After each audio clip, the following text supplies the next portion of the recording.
You burn with us! The oppressed control everything. They are the base of the system. Without, the oppressors will fall. Before this course, I used to think that the oppressor had all the power over the oppressed and that the oppressed contained zero. However, after going through this course and looking through literary lenses, through various texts such as Down to Earth by Eco-Criticism, The 13th through Critical Race Theory, and The Chaser through Feminist Lens Theory, I now realize that my opinion was completely wrong. In fact, the oppressed actually contains a significant amount of power, both psychologically and economically, over the oppressor. This thought first resonated in me after I completed the literary test and read the story The Chaser and analyzed it through Feminist Lens Theory. While analyzing, I was answering a question: if the female's character has any power, what kind is it? Political, economic, social, psychological? I answered none, which was definitely incorrect. What I failed to understand was that she actually contained a lot of psychological and economic power between the two of them. In the quotation, "But if it doesn't, you need not to worry. She'll never divorce you." Oh no, and of course, she herself will never give you the least grounds for not divorce, of course, but even uneasiness. "How much?" said Alan. She was being oppressed, treated like an object, and dehumanized. However, with that, Alan went as far as wanting to drug her to get her love.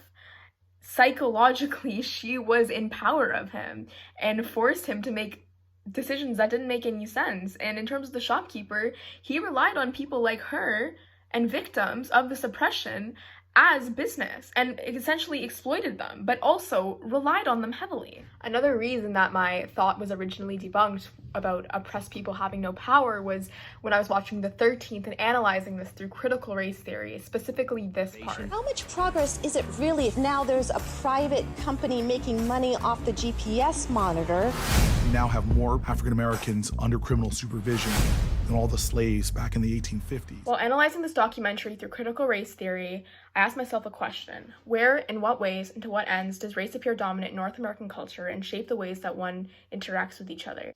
I knew that institutional racism was a thing in America, a huge part of it. It was built by racists, it was run to be racist, and because of that, it created a racist culture towards Black people. However, what I didn't understand is that because of the system, because of these stereotypes and racist culture, it leads to a higher incarceration rate. And because of the 13th Amendment, which allows for modern-day slavery, companies took advantage of this 13th Amendment and basically made Black people slaves. With that comes a huge economic reliance on that, with the government and the companies involved. Without these things, government and corporations would fall apart. There is a huge amount of economic power in the hands of Black incarcerated people. Another way that I could see that the oppressor has power was when I was watching Down to Earth and viewing this through eco-criticism and looking at the question, where is the environment placed in the power hierarchy? I definitely respect the fact that he hunted this himself, and also that he uses every part of the animal. The hunting lottery system ensures that the reindeer population is humanely managed for the winter. The show contains a lot about sustainability and contains a lot about respecting the land, the nature, and the animals. And as you can see in this clip, that's exactly what he did. However, technically speaking, those animals are still oppressed over humans, right? They are still not equal on that power hierarchy. However, even with that, they still contain a significant amount of power over humans. Think about it. Humans rely on animals and plants for literally everything in their life. And you can see this especially if you think about the fact that if they were gone and they didn't exist, we wouldn't be here either. We need it for everything. And like you can see in that clip, food.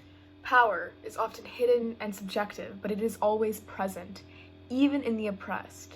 When I was finally able to analyze things from literary lenses such as eco-criticism, feminist lens theory, and critical race theory, I was actually able to realize that the oppressed have a lot of power over the oppressor due to many factors, including mainly reliance.